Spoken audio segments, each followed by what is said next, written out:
From Pacifica, this is Democracy Now! There is no justification to cut security benefits. No to throwing seniors off the fiscal cliff. No to a cat food Christmas. As President Obama meets with congressional leaders at the White House, we speak to outgoing Democratic Congressmember Dennis Kucinich about the so-called fiscal cliff and a bill to continue the controversial domestic surveillance program. Then will the governor of North Carolina pardon the Wilmington 10? It was not a secret that an injustice had been done. Now, Governor Perdue has an opportunity to right the wrong. And we cannot go back to 1980. This is 2012. The North Carolina governor is being urged to pardon a group of civil rights activists who were falsely convicted and imprisoned 40 years ago for the firebombing of a white-owned grocery store. Their conviction was overturned in 1980, but the state has never pardoned them. We'll speak with one of the Wilmington 10 longtime civil rights activist, Ben Chavis, who served 8 years behind bars and later became head of the NAACP. All that and more coming up.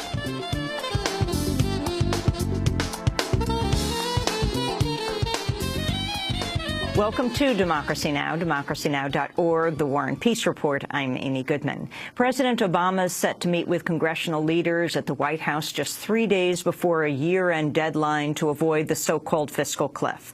Some $600 billion in automatic spending cuts and tax increases will take effect if no agreement is reached. Obama and congressional Republicans remain at an impasse over the Republican refusal to allow tax hikes even for the wealthiest Americans. On Thursday, Senate Majority Leader Harry Reid accused House Speaker John Boehner of holding up a deal. The American people, I don't think, understand the House of Representatives is operating without the House of Representatives. It's being operated with a dictatorship of the Speaker, not allowing the vast majority of the House of Representatives to get what they want. Adding to the sense of urgency surrounding the talks, Treasury Secretary Timothy Geithner warned this week the U.S. will not be able to pay its creditors after Monday unless the debt ceiling's raised. We'll have more on the fiscal cliff talks. We'll speak with Congressmember Dennis Kucinich after headlines. Environmental Protection Agency head Lisa Jackson has announced her resignation ahead of President Obama's second term. Jackson departs after a 4-year tenure that saw advances in the regulation of environmentally harmful practices such as mountaintop removal and the emissions of harmful chemicals from industrial plants. But it was also marked by a number of key disappointments on environmental issues owing to Republican opposition and a lack of White House support. President Obama rejected Jackson's proposal for tougher regulations on smog pollution last year, even though Jackson submitted a proposal she viewed as a major compromise. She's recently tried to impose restrictions on carbon emissions from new power plants, drawing a concerted Republican and corporate pushback. After ignoring global warming during the 2012 campaign, President Obama has recently vowed to address it during his second term. In a statement, the Natural Resources Defense Council called Jackson an unrivaled champion of our health and our environment, adding, quote, her successor will inherit an unfinished agenda that begins with the issuance of new health protections against carbon pollution from existing power plants, the largest remaining driver of climate change that needs to be controlled, they said. Thousands of dock workers along the U.S. East Coast and Gulf Coast are threatening to go on strike this weekend in a dispute over pay. The potential strike by the International Longshoremen's Association would affect nearly half the country's ocean-bound shipping traffic at 14 ports and mark the first by the group in decades. President Obama is facing calls from corporate groups to use emergency powers to prevent the strike, a move that would anger his union supporters. Michigan Governor Rick Snyder has signed into law a measure allowing Michigan areas to declare bankruptcy or fall under the control of an unelected emergency manager enabled to fire public officials and nullify union contracts. Dubbed by critics Michigan's local dictator's law, state Republicans approved it this month after voters repealed a similar initiative on Election Day. Despite reimposing a measure that was rejected by popular vote, Governor Snyder said, quote, this legislation demonstrates we clearly heard, recognized, recognized and respected the will of the voters, unquote. It was among a number of controversial bills recently advanced by state Republicans in Michigan before their majority declines with the new legislative session next month. The Chicago Teachers Union has filed a lawsuit accusing the city of discriminating against African-American teachers and staff through its effort to reform or shut down local schools.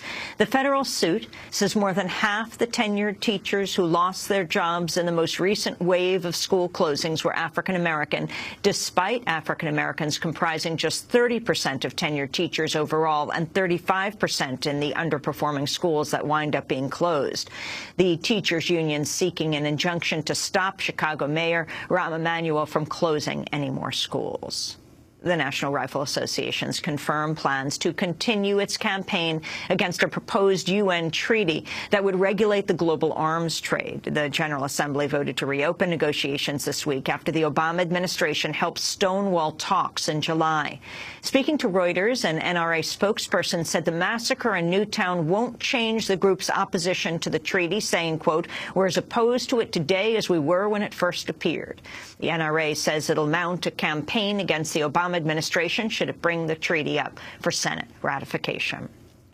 The NRA's vow to oppose global arms regulation marks its second major policy announcement in the past week after responding to the Newtown massacre with a call for armed guards in all U.S. schools. On Thursday, some 200 teachers in Utah attended a seminar sponsored by the Pro-Gun Utah Shooting Sports Council for free training on the handling of firearms. New figures show publicly known U.S. drone strikes declined in Pakistan this year, while drastically increasing in Yemen.